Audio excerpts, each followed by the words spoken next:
Hello and welcome to ZED Talks. I have a lovely guest today, and I love LinkedIn for this reason. And you'll hear me say this, I'm like a Polly Parrot. LinkedIn, as much as I give it some bad press and it pisses me off, it also is an amazing platform to meet people like Di Gates, who's joining me today. So I do that because Di's to my left. And Di's going to tell you what Di does and is all about. And we've got quite a topic for you today around human connection and spirit, which makes my heart sing. So welcome, Di. Thanks for being here. Let's find out about you. Hey Zoe, pleasure to be here. So I'm Di Gates, and I'm the founder of an organisation called Connection Heroes, and we're on a mission, Zoe, to unlock the power of human connection in workplaces across the world. That's what gets me out of bed, and that's what we're busy doing. Oh my gosh. Okay. So there's so much here, connection. So first of all, I want to talk about Google last week. I was at Google and the thing about AI. So I'm all about AI and tech. I've worked in this space for quite some time. And why I work in it is because I think that the human is much superior in terms of the intelligence. So there's human intelligence, there's artificial intelligence, and we're going to have super intelligence, which I'm sure is going to be an amalgamation of many things. But what we didn't talk about was AI. What we talked about was clarity, connection, and communication, actually. So which was the main topic, because in this very convoluted world that we're in, which has a lot of fear, economic, social, political, at the moment, we need connection more than ever. So Di, tell us about connection here. Like, so it's the thing that you live and breathe it. How did that come about? I'm curious to know what led you to this path. Totally. Well, I first experienced the sort of the power of connection, human connection, mental health, because pre-work, university, picture this, Zoe, Newcastle University, circa 1998. So there's me, captain of the women's uni football team. This is like, lionesses hadn't come about that. We were all the misfits. That the hockey girl and the netball girls wouldn't take us. So us ramshackle lot ended up playing football. And we were shit. we weren't very good footballers, but we didn't. So we were tactically naive. We were in the student uni all the time, like in the pub. We weren't in the gym, but we kept winning, and we just kept winning and winning and winning. And all the way through these knockout rounds, we just won every single week to get to the national final against teams who were like brilliant, really talented, really fit. They had a coach and everything, like proper footballers. And I just got to the end of the year. I was like, how the F did we do that? And the only thing I could come up with, and I think you'll feel this, is we were never the better footballers, but we were always the best team.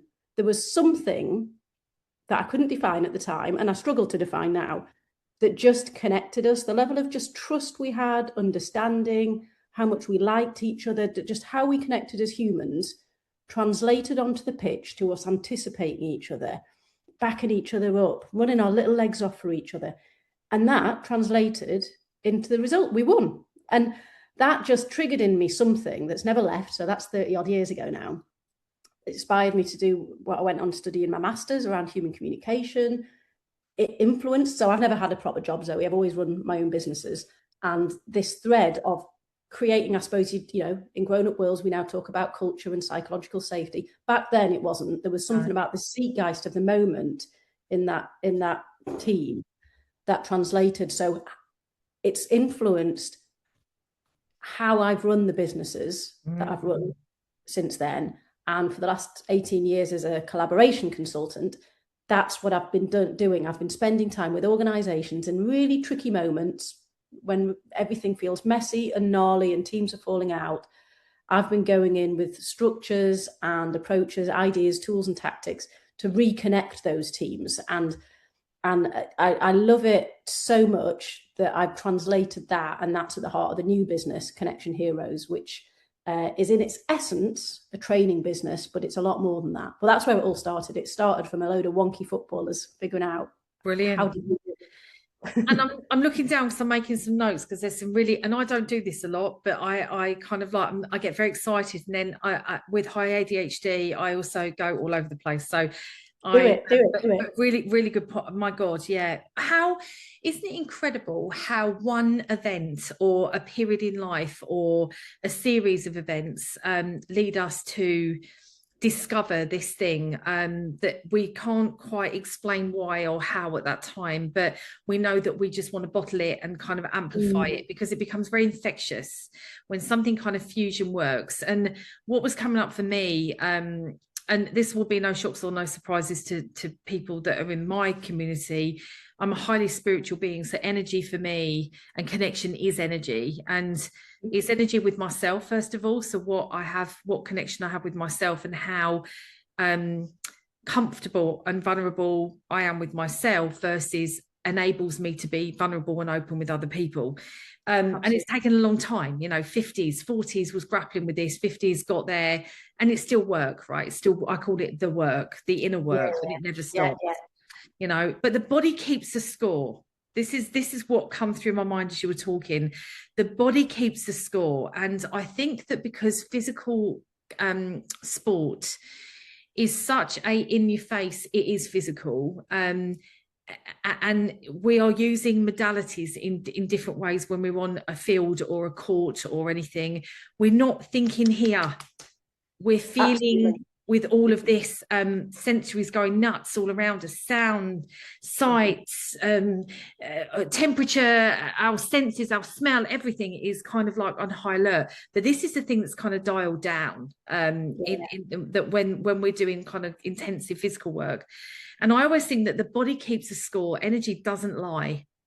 And when things work, and somebody said this to me earlier on, they said, I've observed you and your co-partner, my co-founder at Empowered AI, and it's like you two have the whatever the wow factor is between the two of you, this energy, it's like phenomenal. And I can see why it works. That's what you described to me.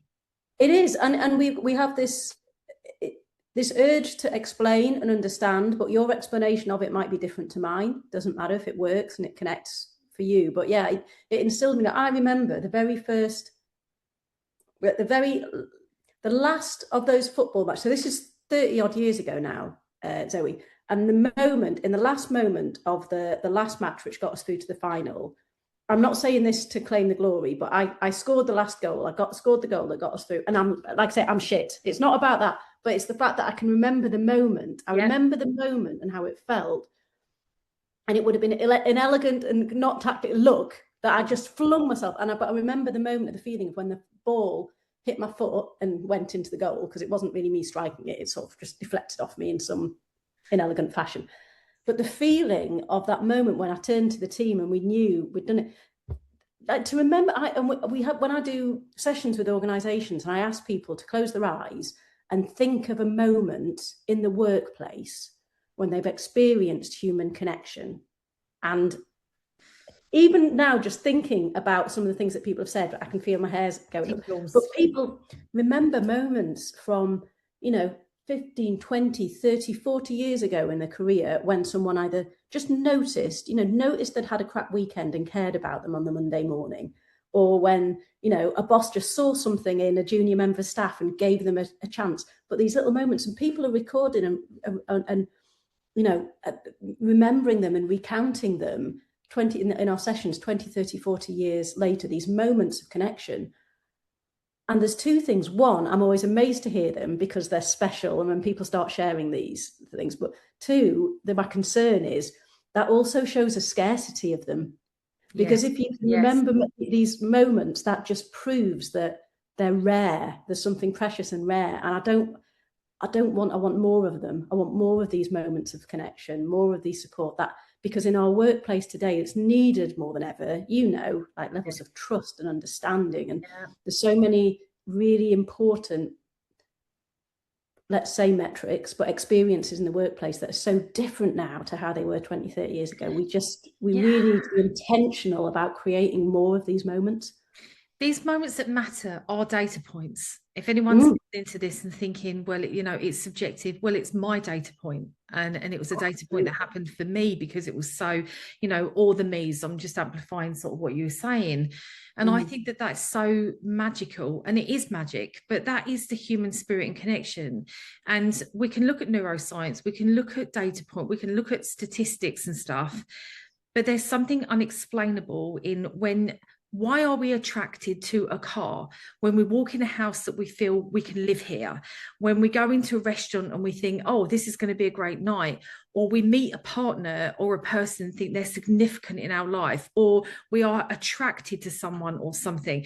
Equally so, we're also repelled. I don't want to live here. I wouldn't see myself in this situation. I don't want to. Like that fusion, I don't try to understand it anymore. It just is. And I call that the GPS, my GPS system, the sat. Yeah. And I say that that's communicating to me all the time. And I just need to listen. And to listen means sometimes being a bit stiller. It means coming into a little bit more calmer state, because the world is so chaotic and we are so heavily distracted with all of this stuff going on, that we don't often sit down and really reconnect with ourselves. So that we can understand the symbols and signs around us, and therefore also connect with another, because we're all going through moments, actually, moment by moment, we're all going through moments. And it is, you're right. You took me back to a time when I had a very big moment, and it led me to kind of leave my corporate job. Actually, it was the moment I was like, yes, I made a decision. Fuck you all, I'm going. It was the kind of those. Yeah. I call it the Nicole Kidman, when her and Tom Cruise got divorced, and the picture of her in the sun and she kind of come out. It was like out of the court, wherever she was, her divorce was final. It was like that moment, you know. And you're right, it's so scarce. So how do we create more of those moments, Di? How do we create them? Well, so we talk about the fact that these moments of human connection are never, ever, let's start from the viewpoint that they are never going to happen by default in the workplace today. We're not geared up for lots of reasons, not just the pandemic and working from home. You know, attitudes to work have been changing for years. The idea of a job for life, completely alien concept now. So job tenure totally changing. Attitudes about work have been changing for decades. We now value, and rightly so, the concept of work-life balance.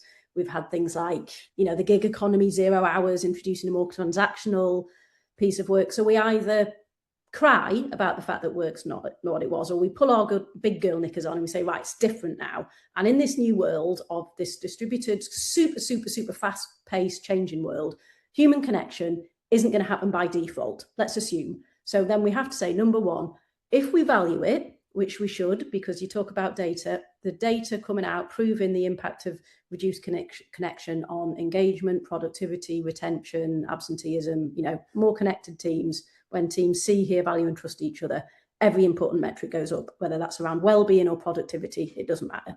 So if you assume that we want more of these moments, we have to intentionally prioritize them. That's the key. We have to intentionally prioritize connection. But because we're messy humans and we're faddy, we only ever prioritize the things that we really value. If things don't feel important to us, we don't value them. But we only value what we actually understand. So that's our starting point, is we want to build an understanding of what human connection is. And that's from leaders to managers to everyone. So the first thing we do is define it. So we're a little bit Brené Brown influenced. We say connection in the workplace is about how much colleagues see, hear, value, and trust each other. So our definition. And then to build understanding, that's where we start to do not heavy science, but we teach a little bit about the neuroscience of human connection and the fact that, depending which part of our nervous system state we're operating from, we're optimized for connection. So, when we're back deep in the caveman part of our brain, where we've got, adrenaline and cortisol flooding our systems, that's a necessarily selfish state because it's about survival. So when we're in that caveman part of our brain, all we want to do is survive and stay part of the tribe, because that's what keeps us feeling safe. Because if we get chucked out of the tribe, we're probably going to get eaten by a hairy beastie. So, how does that influence our behavior? Well, we're not going to ask for help, are we, if we're in that state? Because if we ask for help, it makes us look weak. If we're weak, we get chucked out of the tribe, we'll get eaten by a hairy beastie. But we're also not going to challenge in that environment. We're not going to challenge authority or disagree, because then we might get labelled as a troublemaker. If we're a troublemaker, we'll get, you're right. Sorry, that shouldn't have gone off. That's all right. It's not our day for tech, is it? That, I will say that that's a sign that this is very important, because not stuff like that. When that stuff kind of happens, which I don't even remember putting an alarm on, that to me is like a sign and synchronicity, and that tells me something. It's a sign. It's a sign. We'll take it as a sign. But we don't challenge in this nervous system state, because we look, again, troublemakers get chucked out of the tribe. If you get chucked out, you get eaten by a hairy beastie. So that's not the part of the brain we want to operate in. We want to operate in the connection zone, the green zone. We want oxytocin flooding our system, make us trusted and be trust. We want kind of dopamine and serotonin making us feel less a threat. There's a certain point, and as you start to teach basic neuroscience like this, and you say to people, you know, what puts you in the red zone for you and in your team? Because it's not the distant thunder of hairy beastie feet anymore, but it might be in the workplace. Someone just suddenly changes a deadline and they just expect you to jump to it. Or someone gives you a brief, but it's shit, so you don't actually know what you're doing. Or, you know, someone overspeak talks you in a meeting. All of these little things, these little microaggressions, these little moments shift us out of the connection zone where we can collaborate, where we can connect, where we're seeing each other as humans, where we've got empathy. They shift us out, and that's what we're seeing when we're seeing, because we're not intentionally prioritizing all of these little, and we're not talking about it. These little, what we call red zone triggers, are getting people acting, you know, in this state of stress. There's so much change. We're so many of the organizations that we work with, their teams are in the red zone almost permanently, but having to pretend they're not. And you're just not going to get connection in that state. So that's number one, is just teaching enough of this stuff to allow people to be accountable for what gets them into that red zone, and give them some tools to get back into the green zone. Yes, I kind of feel like this is something I've spoken about. So bear with, right? So the human dimensions are mental, physical, social, because we have to have socialization, physical, mental, emotional, physical, spiritual, and social. And these dimensions are all parts of us, because sometimes we think that we're different. You might say, people hear them say one part of me or one part of this, and I part want to do that. We are the sum of many parts. And so we've got all of these different constructs within our body, and we typically don't mature them in the same way. So we might be very intellectual, but we lack social, and we might have a lot of social, but we might be lacking in emotional. Example, as humans, we don't often prioritize this need because we don't know. So I kind of developed a framework for my studies, and I just said, if you were self-aware, you could start to self-regulate. If you self-regulate, you can manage your energy. If you can manage your energy, you can manage your attitude and your mindset. And therefore you can be more self-aware and more regulated and more energy management and more, it's kind of like this self-fulfilling prophecy in many ways. And I kind of feel like then when we put transformation in all of this, whether it's transforming the workplace, how we work, who we work with, transformation is not something you can force. That's what I'm hearing you say. It's something that you create the environment for it to happen. And that is also like the connection. You've got to be conscious, conscious leadership, like consciously creating environments, places, spaces, and holding space, creating the psychological safety, because that to me is, if you don't feel safe, you're never going to be vulnerable. So if you create these there's not many leaders that do this because of what? Fucking ego gets in the way every single time. It's funny, you opened the call, Zoe, talking about Google, and I use Google's Project Aristotle all the time. Yes. Great model. What's the foundation? Psychological safety. How do you build psychological safety? Vulnerability and gratitude. You have to be in it. The different organizations that I go into, the spirit, the culture, the mood that's created by the behaviors of the leaders dictates almost everything, because that models how the management style that you want your team managers to enable, and those team managers influence the relationship with their teams, and it's, it is such a massive driver. And I think you're right. I think we're really big on accountability, because this stuff, connection, you said it yourself, connections, it starts with yourself.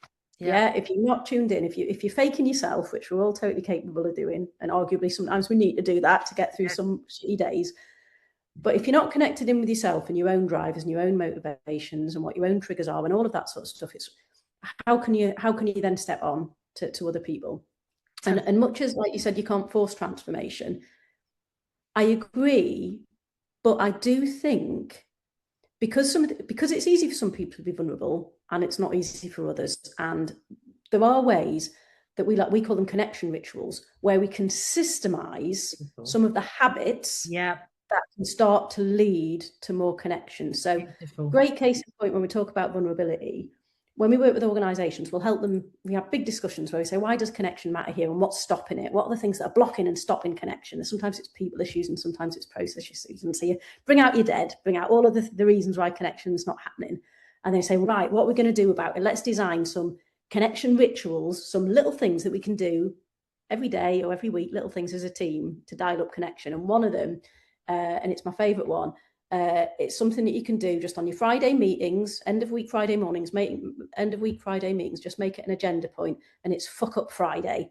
And everybody on the team, including the leader, shares something that they've fucked up that week. And what you're doing is you're systemizing the practice of vulnerability. And by systemizing it, setting it a tone that's a little bit daft, but it still has the effect, and it still builds trust, it still builds equitable, it still builds the fact we're human, we're all, but so you can't force it, but you can definitely systemize certain absolutely. That's brilliant. I love that. Right direction. Fuck Up Fridays. Yeah, maybe I'll introduce that to my team. I mean, I do. If I've often asked this where I'm delivering, or in my past life, because I don't deliver so much now in organizations, this type of stuff. But if I had a whiteboard behind me that said, go to this side if you learn through pain, disappointment, anger, fear, sadness, or you learn through love, bliss, joy, peace, serenity. I mean, most people go to the hard side, the hardship. They go through hardship in order to get to that love and bliss and joy and all of that stuff. And that's not a prerequisite, but that's just my findings, that most people have been through stuff. So lived experience teaches us that we must, and especially if you're a certain generational type, systemic behavior is you just suck it up. You kind of get on with it. Your wounds are your battle scars.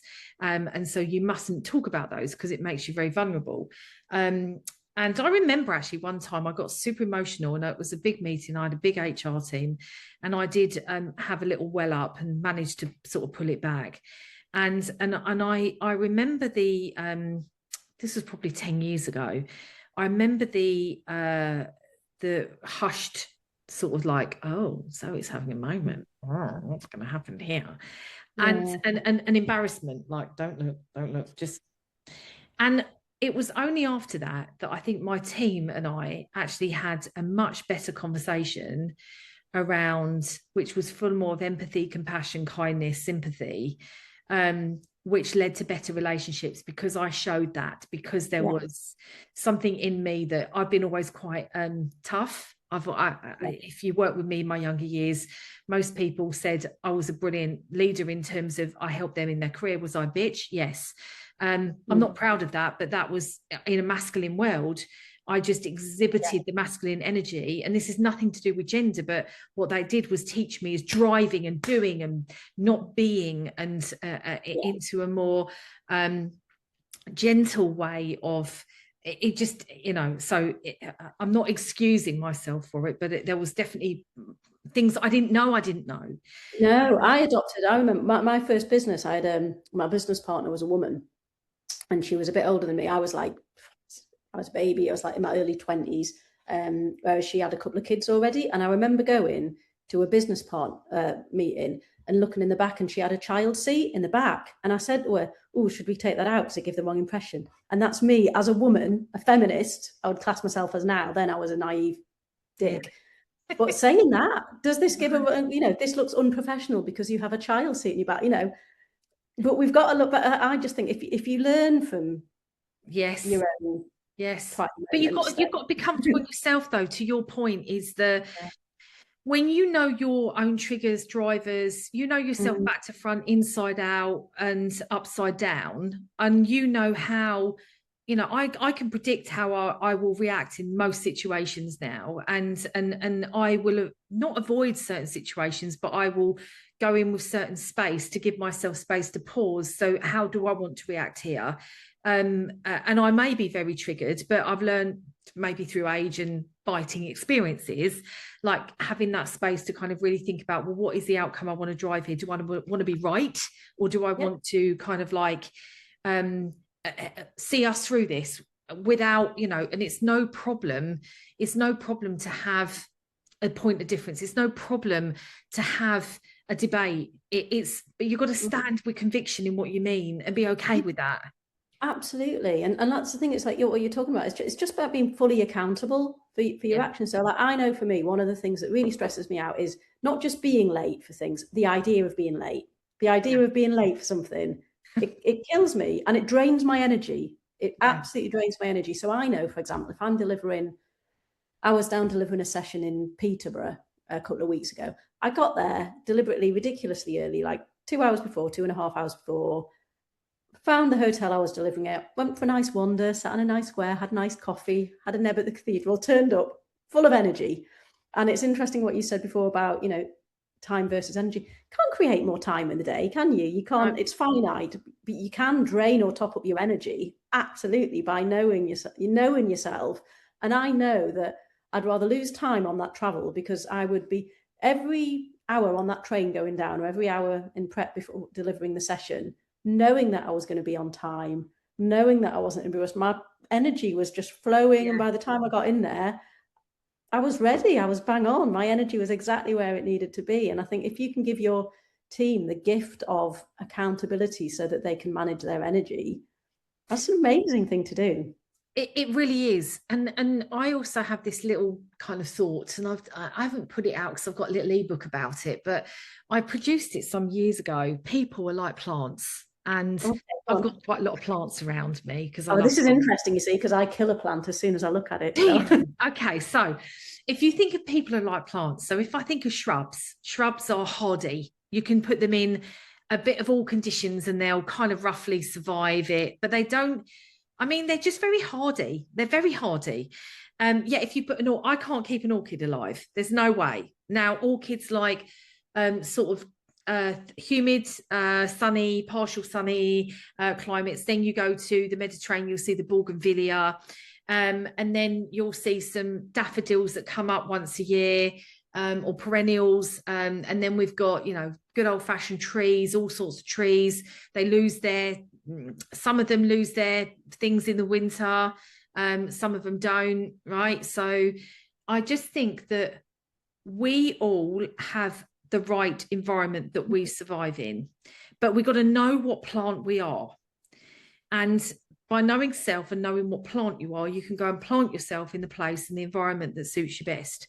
And therefore you prosper and thrive. And we just don't have that little thing that goes in the soil that tells us how much sunlight we need, how much water we need, and when we need to be fed. That's how life's work, to figure that shit out so that we can go and put ourselves in the places and spaces where we're dynamic. Because I think that everybody's got a social battery, everyone's got an energy zap, and everyone's got an energizer. We're like batteries, there's a plus and a minus. And I'm like, the plus and the minus, when you're truly plugged in and it draws from every part of you, it's very energy giving. But if it's kind of one-sided, it's a zap. And then we lose kind of battery power. So I kind of really believe that we just have to know ourselves really well and observe. There's a speaker called Abraham Hicks. I don't know if you've ever heard of her, but she's on YouTube and she talks about being tuned in, turned on, and taps in. And I'm like, yes, you need to do that yourself. And then you know where you should be. And so going back to the energy keeps the score.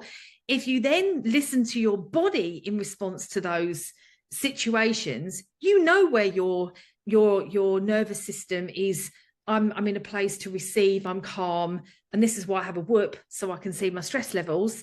So it is about knowing self. And not many leaders can get with that program. We used to call it servant leadership, call it conscious leadership now these days. But I feel like we need to help leaders be that self-actualized version of themselves so that they can hold space out for other people. It's honestly, when I started, so this whole What's Led to Be Connection Hero started, so when the pandemic struck, all of my projects stopped overnight because none of them were business as usual. They were all like innovation, this, launch this, try this, they were all experimental stuff, which was fun. So all of my work stopped overnight, which was great because I just managed to do parenting stuff for 6 months. And then when people started, the return to work started, the phone started ringing again for me because not because the projects were restarting, but everyone was like, Di, I don't know what's happening. Our teams are broken. Things aren't working. We're not face to face anymore. People don't trust. So I started as a consultant going in to reconnect these broken teams. And I found I was doing this same thing time and time again, same issues. So I was like, this is a training issue. That's what first led me to. And so this was about 3 or 4 years ago now. When I was rocking up when I was speaking to the chief people officers and the HR people and the HR business, all of the HR people are like, yes, Di, shit, yes, human connection. This is what we need to fix. Can you help us? So I'd put a proposal in to go to the leadership team. Nah, no way. You want to invest in the neuroscience of connection, human connection? No. And it was a bang, bang, back time after time after time, to the point where I started a little newsletter for people, for these CPOs and HR leaders who were just banging their heads, and I was helping them build a business case to tell the bosses that human connection matters. There's now over 700 in that list. And now, 3 years later, the people up there are starting to say yes, and I'm starting to get inbounds. So it is definitely changing slowly. Yes, and yes. Yes and yes. AI, because we're so distracted with it, very quickly, and I predicted this 2 years ago, and I'm going to say it again, what we've lost is the ability to kind of come back to the human. And that's where we're just so distracted with AI. Everything's a distraction. Don't be distracted. Come back to, it's very simple. Come back to self. Connection with self. Then it enables you to have connection with others. And that to me is going to be so profoundly important. We will want in-person, it will be leadership retreats. It will be management kind of like, we will see in tenfold. The connection is really where we are absolutely going to be spending money. And if you don't agree, or anyone listening to this doesn't agree, just sit with it, just hold space with it, because I can assure you that is what is going to be the difference between your company being very, very successful or not. And on that note, I think that is just there's even a mic here. A microphone. Di, you need to come back. We need more conversation if you're up for it, because I just think we've only even just done the scratch the surface. But thank you so much for joining us. If you want to connect with Di, you'll have details in the description below. And I really urge you to think about connection with yourself, connection with others. It's so important. And if this resonates with you, get in touch with Di. This is the things that are going to make you really successful in your organization, whether it's small, large, macro, whatever it is. Connection is a thing that people will still buy and they will still knit to, because it's a thing that AI will not give us. It will segregate us. And even though I lovingly work with AI, it has no human. It does not replace the human for me. So thanks, Di. Thanks so much for being here. I appreciate you. And we'll see you next time on ZED Talks. Thank you.